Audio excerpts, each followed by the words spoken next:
जब भी हम अंतरिक्ष से ली गई पृथ्वी की तस्वीरें देखते हैं तो वो एक खूबसूरत नीले कंचे जैसी लगती है ना? पर यह सिर्फ एक सुंदर तस्वीर नहीं है, बल्कि यही हमारे ग्रह की सबसे बड़ी पहचान है। चलिए पता लगाते हैं कि ऐसा क्यों है। महान लेखक जूल्स वर्न ने क्या खूब कहा है ना? उन्होंने महासागर की विशालता और उसके रहस्य को कितने सुंदर शब्दों में पिरोया है। ये सिर्फ पानी का एक बहुत बड़ा भंडार नहीं है, बल्कि ये तो जीवन का वो स्रोत है जो हमारी पृथ्वी के, सोचिए, लगभग 3/4 हिस्से को ढके हुए हैं। तो सबसे पहला सवाल, पृथ्वी को आखिर नीला ग्रह कहते ही क्यों हैं? चलिए जरा गहराई में उतरते हैं और इसका पता लगाते हैं। देखिए, जब हम ग्लोब को देखते हैं तो सबसे ज्यादा कौन सा रंग नजर आता है? नीला, है ना? और ये नीला रंग पानी को दिखाता है, जो हमारी पृथ्वी की सतह का करीब करीब 3/4 हिस्सा है। मतलब बहुत ज्यादा। यही वजह है कि जब शुरुआती अंतरिक्ष यात्रियों ने इसे ऊपर से देखा तो उन्होंने प्यार से इसका नाम ब्लू प्लैनेट या नीला ग्रह रख दिया। तो सीधे सीधे कहें तो हमारी दुनिया दो मुख्य चीजों में बटी हुई है। एक तरफ है पानी से भरे विशाल महासागर और दूसरी तरफ है जमीन के बड़े बड़े हिस्से, जिन्हें हम महाद्वीप कहते हैं। और यही दोनों मिलकर हमारे ग्रह का नक्शा बनाते हैं।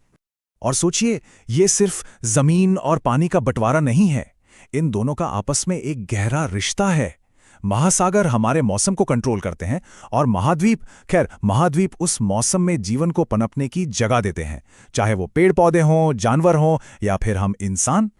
तो चलिए पहले बात करते हैं पानी की, वो चीज जो हमारे ग्रह को पूरे सौर मंडल में सबसे खास बनाती है। एक बड़ी मजेदार बात है, अगर हम पृथ्वी को बीच से 2 हिस्सों में बांट दें तो उत्तरी गोलार्ध यानी नॉर्दर्न हेमिस्फेयर में जमीन ज्यादा है और दक्षिणी गोलार्ध यानी सदर्न हेमिस्फेयर में ठीक इसका उल्टा है, वहां पानी का दबदबा है। और जमीन पानी का ये जो डिसबैलेंस है ना, ये हमारे ग्रह के मौसम पर बहुत गहरा असर डालता है।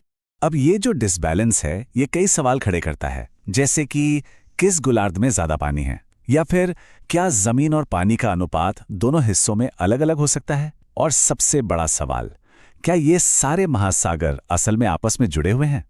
और देखिए, धरती पर जितना भी पानी है वो सब एक जैसा नहीं है। इसे हम 2 हिस्सों में बांट सकते हैं।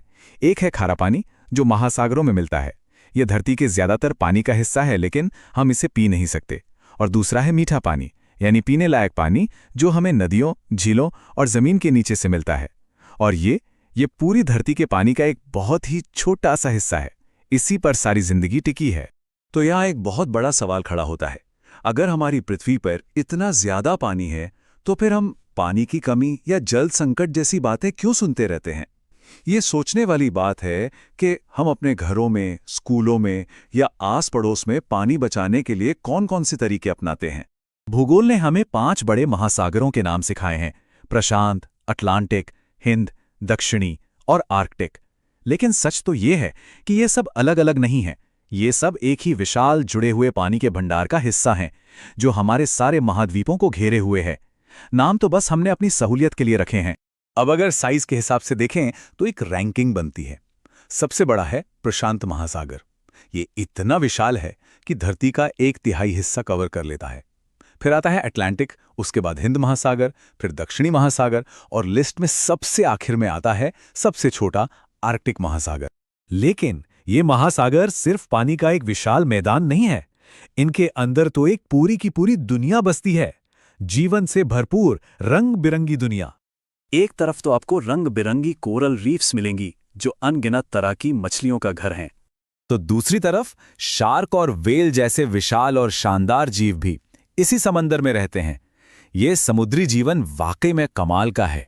जिंदगी को पनाह देने के साथ साथ इन महासागरों ने एक जबरदस्त ताकत भी छिपी है। एक ऐसी ताकत जो सीधे सीधे हमारे मौसम पर और कभी-कभी हमारी सुरक्षा पर भी असर डालती है। आप कह सकते हैं कि महासागर हमारे मौसम का इंजन है। जमीन पर बारिश लाने वाले बादल यहीं से उठते हैं। भारत में जो मॉनसून आता है, उसका पैटर्न भी यही तय करते हैं।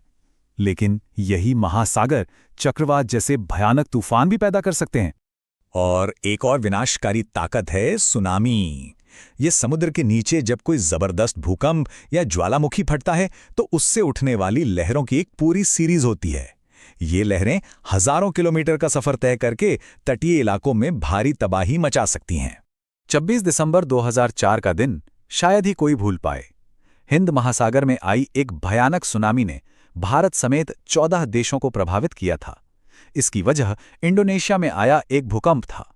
इस बड़ी त्रासदी के बाद दुनिया के कई देशों ने मिलकर हिंद महासागर सुनामी चेतावनी प्रणाली बनाई, ताकि भविष्य में ऐसी तबाही से जानें बचाई जा सके।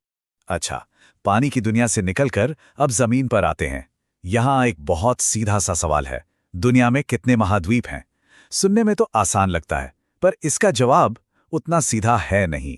दरअसल महाद्वीपों को गिनने के कई अलग अलग मॉडल्स हैं। जैसे कुछ लोग अफ्रीका, यूरोप और एशिया को मिलाकर एक ही सुपर कॉन्टिनेंट अफ्रो यूरेशिया मानते हैं, तो गिनती 4 हो जाती है। कुछ लोग यूरोप और एशिया को मिलाकर यूरेशिया कहते हैं, तो गिनती 6 हो जाती है। और अगर सबको अलग अलग माने तो गिनती 7 तक पहुंच जाती है। वैसे तो इतने सारे मॉडल हैं, लेकिन जो 7 महाद्वीप वाला मॉडल है ना, जिसमें Africa, Antarctica, Asia, Australia, Europe, north America और साउथ अमेरिका आते हैं, वही सबसे ज्यादा इस्तेमाल होता है और स्कूलों कॉलेजों में पढ़ाया जाता है। ओलंपिक के जो 5 छल्ले हैं, वो भी 5 बसे हुए महाद्वीपों को ही दिखाते हैं। तो अब जब हम ये सब जानते हैं तो कुछ सवाल मन में आते हैं, जैसे सबसे बड़ा महाद्वीप कौन सा है और सबसे छोटा। और जरा सोचिए, अगर हम यूरोप और एशिया को मिलाकर यूरेशिया मान ले तो दुनिया का नक्शा कैसा दिखेगा। हमारे ग्रह की ये खोज हमें बताती है कि जो चीज़ें हमें बिल्कुल सीधी साधी लगती हैं, उनमें भी जानने और खोजने के लिए बहुत कुछ है।